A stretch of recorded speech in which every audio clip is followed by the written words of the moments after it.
ये कहानी एक स्पेसशिप की है जहाँ पर गैलेक्सी में एक पोर्टल खुलता है और वह लोग एक प्लेनेट पर पहुंच जाते हैं और प्लेनेट से अपने घर आने के लिए काफी कठिनाइयों का सामना करना पड़ता है, जहाँ पर ये लोग एक समुद्र तूफान का सामना करते हैं। आखिरी में वह लोग एक वाटरफॉल से गिरने वाले होते हैं और अपने परिवार को एक साथ मिलकर बचाते हैं। तो चलिए इस मूवी को स्टार्ट करते हैं। अब कहानी की शुरुआत उसी प्लेनेट से होती है जहाँ पर वह स्पेसशिप आ चुकी थी, जहाँ पर उस स्पेसशिप के अंदर रॉबिन्सन परिवार उसके अंदर रह रहा था। तभी कहानी में यहाँ पर एक बच्चे को दिखाया जाता है जिसका नाम विल होता है। वह अचानक सपने से उठता है, तभी उसके सामने उसके फादर खड़े होते हैं जिनका नाम जॉन होता है। जॉन उनको अपने साथ चलने के लिए कहते हैं जहाँ उन्होंने क्रॉप्स लगा रखे थे। विल अपने डैड से कहने लगता है कि हमने सुबह पोटेशियम की वजह से हमारे ये क्रॉप्स अब सही उगे हैं। विल और जॉन अब उस कैनवस से बाहर आ जाते हैं। आज अब एक क्रिसमस का दिन होता है, इसलिए वह लोग उस प्लेनेट से कुछ चमत्कार चीजें सजाने के लिए उठा लेते हैं। अब वे अपने शिप के अंदर जाने लगते हैं। तभी विल की दो बहनों को दिखाया जाता है जिनमें से एक का नाम जूडी और दूसरे का नाम पेनी होता है। वे अपने भाई विल को काफी ज्यादा प्यार करते हैं। अभी कहानी में विल की मदर को दिखाया जाता है जिनका नाम मैरियन होता है। वह एक साइंटिस्ट होती है जो कई प्रकार की रिसर्च करती है।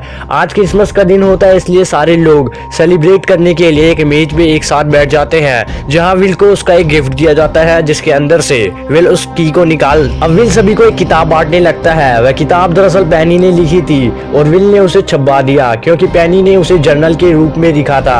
उसने उसका नाम लॉस्ट इन स्पेस रखा था। विल उस किताब को पढ़ने लगता है जो पेनी ने अपने फैमिली के बारे में अच्छी बातें लिखी थी और विल अब पढ़ने लगता है जहाँ पर उस किताब के अंदर अपनी फैमिली के बारे में अच्छी बातें थी, इसलिए उसके फादर एंड मदर उसकी बातों से काफी ज्यादा खुश हो गए।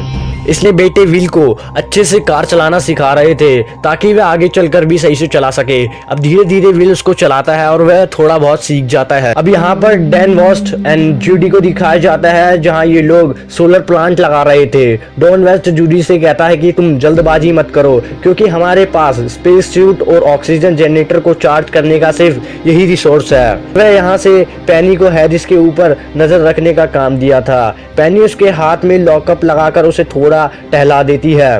अब विल की मदर विल को उस स्ट्रोम के बारे में बता रही थी जो ठीक उनके सामने था, जो कि हर एक 23 दिन बाद आता था। और यही नजारा देखने के लिए सभी लोग अपना काम छोड़कर खड़े हो जाते हैं। जॉन और मैरियन कुछ बातें कर रहे थे जो कि अपने स्पेसशिप के बारे में था। तभी मैरियन को एक आइडिया आता है जो उसे जॉन को बताती है और मैरियन कहने लगती है कि अगर हम उस स्ट्रोम से अपने स्पेसशिप को चार्ज कर ले तो हम अपने घर पहुंच सकते हैं, लेकिन जॉन इस बात पर नहीं मानता। अब जॉन और मैरियन को सोते हुए दिखाया जाता है। तभी एक क्रॉप्स अलार्म बजने लगता है। तभी जॉन वहां से उठ जाता है। उसे पता चल गया था कि कैनवस के अंदर एक बड़ा सा होल हो चुका है, इसलिए बिना वह सूट पहने हुए उसका मामला शांत हो चुका था। इसलिए सभी लोग उस क्रॉप को वापस देखने के लिए आए थे, लेकिन लिथियम गैस की वजह से चाकू की तरह उसने क्रॉप्स पर वार किया और सारे क्रॉप्स खराब हो गए। अब जॉन बोलता है कि हमारे अब क्रॉप्स तो खराब हो गए, इसलिए हम इस प्लेनेट पर नहीं रह सकते। अब वह मैरियन की बात पर आ चुका था। अब ये लोग मैरियन के बताए हुए आइडिया के अनुसार सभी लोग अपने काम पे लग जाते हैं, जहां पर ये लोग स्पेसशिप को एक बड़ी सी बोट में तब्दील करने लगते हैं। काफी मेहनत के बाद वह बोट अब तैयार हो जाता है।